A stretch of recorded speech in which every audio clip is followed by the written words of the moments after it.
cold and look how I'm managing. It's cold, it's freezing. Hi guys, welcome back to my channel, Isha Beyond Borders. You know me on Instagram as Isha is my name, and here I am in Ooty exploring the beauty. Now let's talk about how to get to Ooty. What you can do is either take a train, flight or a bus close to Mysore or Coimbatore, whatever works for you. We went to Mysore, we took a train with the entire family and we reached Mysore. From Mysore station, we booked a 16-seater van for the entire family. It shows that it's going to take around 3.5 hours to reach Ooty, but no. It easily took us around 6 hours to reach Ooty, including the coffee, loo breaks, lunch breaks, the amount of puke that my family did on the way to this trip.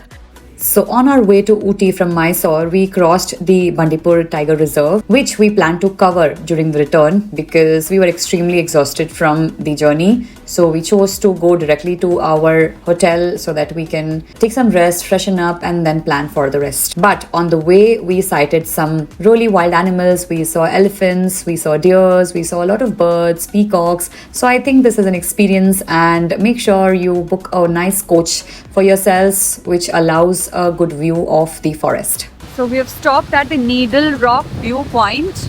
It's super cold. I was not expecting this, to be honest. But yeah, it's quite chilly, quite windy. Now, when I plan to travel with my family, I really want to stay with them. I really want to see them all through. So, which is why I chose this British bungalow. It is one entire bungalow which comes with 6 bedrooms, which was just perfect for our family. It costed us roughly around 1 lakh for a booking of 4 nights. While we thoroughly enjoyed the stay at British Bungalow, there were a few setbacks which none of us were prepared for, neither the property owner nor us. So because of this whole red alert thing, there was a lot of electricity issue. So which is why we couldn't really continue staying there, because other things kept aside, the weather was quite cold and the basic we needed was warm water to take showers, which also was a challenge. So after a lot of talks going back and forth, the owner agreed to provide us another accommodation. So guys, we just shifted to the Grand Hotel. It looks like a beautiful property, like, you know, there's a lot of greenery and there's a kids play area, there's campfire. I'm not sure how much we'll be able to use given the current weather conditions. But yeah, it's a great property to spend time with family. So here at this restaurant in my own hotel, because our planned our nest also got shelved. We were planning to have a nice Italian, Mexican, Chinese kind of lunch, but unfortunately it didn't happen. Nothing's working out as per the plan. So this is, the restaurant of our hotel where we are staying. So let's hope we get good food here. Hi guys, and welcome back to my channel, Isha Beyond Borders. I am here at the Dodapedi Tea Factory, sipping my tea. Let's get you to the process of making tea. Let's move ahead and show you how the entry works. And it's extremely chilly, very cold, advisable to carry umbrellas and raincoats. Also there's a huge queue, so plan your visit accordingly. That's me. It's extremely cold and we were honestly not prepared for this. My hands are literally shivering while I record this for you. So after waiting in all that queue for almost about 15 minutes, this is where you get the entry to the tea factory. And things to be noticed here is they don't accept cash. Entry is either via UPI or cards, and you need to pay 20 rupees. Also, you need to get this band on the way. Your driver will hand it over to you. So here behind me, you can read everything about the origins of tea. In the country, in India, and then the way it was exported to England, the origins of the Nilgiris. So this is a very interesting read if you would really like to know more about the plantations and the history of tea in India and also around the world. As you can see, these are all the tea plantations. So this is what you get to see. This is the entire procedure of preparing tea out of tea leaves.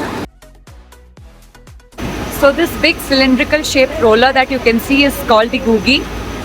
post the googie, this is what happens. It comes out of the googie, the leaf, and then it is spread on this fermenting floor in the form of beds, which is about 4 feet width and 10 feet length.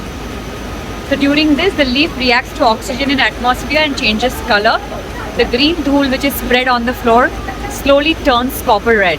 At this particular point, when smelt, a fruity fragrance is identified, which indicates that the dhool is ready for drying. And now this is the fibromat. The dried tea now gets elevated through an elevator and falls into this machine called the fibromat. It helps to remove fiber from the tea. And here is the packing process happening. Below is this assortment happening depending on the size. They're also giving complimentary tea. So that is all about the tea factory. Of course, there are a lot of stalls outside from where you can actually purchase whatever you need. So that's about it. I think it's a decent experience, but you can also give it a skip if you don't have that kind of time. Otherwise, yeah, your family would love to see the entire process and buy a couple of tea packets for yourself. So immediately after the tea factory is this chocolate factory, which again takes you to a chocolate heaven. Many varieties of chocolates, barks, dark chocolate, everything. You can see them getting made here, and of course purchase for your friends and family. So guys, apart from the chocolates that you can of course check out at the chocolate factory, I think it's also a good idea to pick up the almond fudge, the cashew fudge and the chocolate fudge. Those three are like my favorite picks from the collection, chocolate collection that was there. I really love the almond fudge, so do try it out. So guys, on a regular day or in a better season, the best thing you can do is once you reach Ooty, you can hire local taxi guy. The size and the make of the vehicle depends on your requirement, but they will take you to all the places in and around Ooty. There are a couple of parks, couple of viewpoints, a couple of peaks. So all this will be covered by them. It will also be cost effective. You can negotiate with them. Maybe just hold your horses before booking everything online. If you do have a friend around that area, then they might be able to help you with the bookings. Otherwise, you can also go there and make bookings as per the season. So you need to take tickets from here, which is like 100 per person. And what I've noticed is they're not accepting cash anywhere. So make sure you're carrying your UPI. It's almost closing time. My hands are shaking. It is freezing. The security guard is trying to push us out, and I'm still here to get content for you guys. So please support me and make sure you're subscribing and liking to my content, because come on, I'm putting in so much efforts. I think this is the least you can do to pay back. Look how I'm managing amidst all the adversities of the weather. It's cold, it's freezing, it's raining, whatnot, and my family is continuously calling me, but here I am recording with my camera with an umbrella on my head. So excuse me for those umbrella shots, but the place is definitely beautiful and worth a visit. There is a beautiful bridge which you can actually cross, and I'm sure you're gonna get amazing panoramic view of this whole. I'm gonna try to give you a good view of the bridge as much as possible, trying to avoid the rain from the lens of my camera. That is the beautiful London Bridge that takes us back to the exit.